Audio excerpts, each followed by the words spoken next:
Next guest predicted January inflation to come in at 4.6%, higher than the actual result. With us now for more is Julian Tarrobago, the head of equities at ATR Asset Management in our Rockwell studio in Makati. Good to have you on the show on this Chinese New Year holiday. Good morning, Kathy. Kung hei Fat Choy. Yes, what do you make of the result? Because the actual turned out slower than your own forecast. It's further... It's a reiteration that inflation has peaked and that inflation is on the way down. And we are in the process of reviewing our inflation forecast. This is obviously lower than or better than what we were expecting. We were looking at 4.6% for January. And if I heard it correctly, this was largely food-driven again. So food, I think it was vegetables, rice, and fish. So...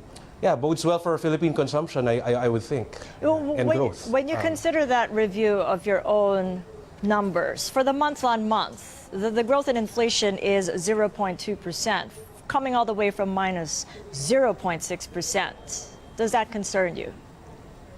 It doesn't, because if I remember, if I heard it correctly earlier, the month-on-month was driven by housing and utilities. So that is, I think, reflective of the strength in the real estate sector. So, which is also indicative of consumer spending, and I don't think that is it was still overwhelmed by the food deceleration of prices.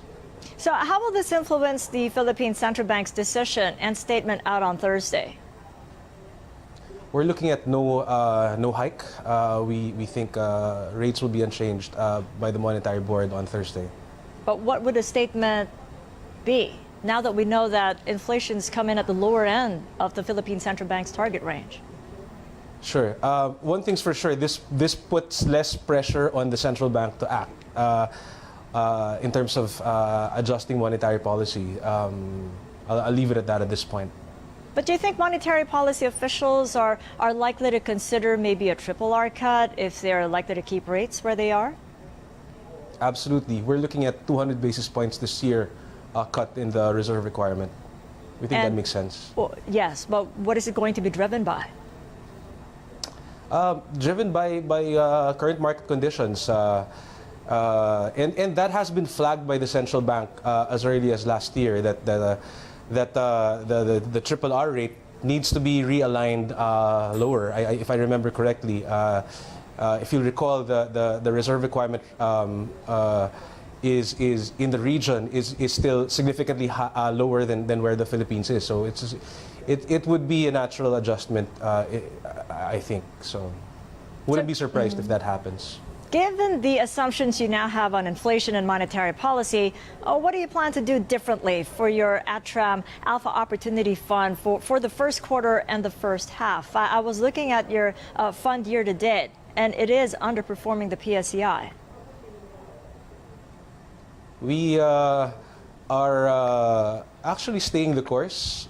We think the fund performance this year will pick up as the inflation print bodes well for consumer spending. The fund is significantly invested in consumer discretionary related stocks. You have the likes of Wilcon, 7-Eleven, Pure Gold, which I think will be the biggest beneficiaries of the inflation print. Other than that, we also think that the investments in infrastructure related companies and tourism will help the stock perform.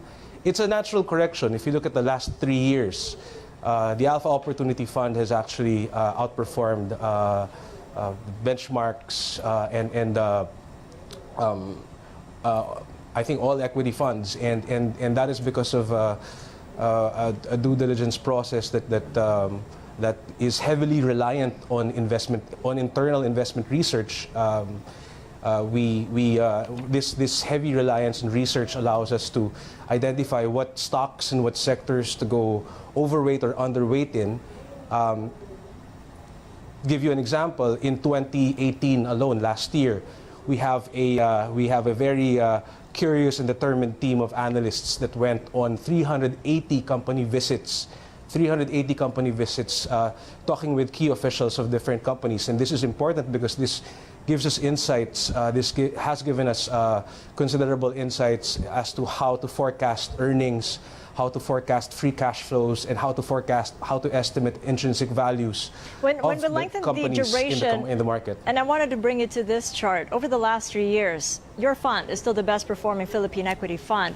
It actually beat the PSEi. If you just take a look at the chart, it really just hovered above the PSEi there, the orange line.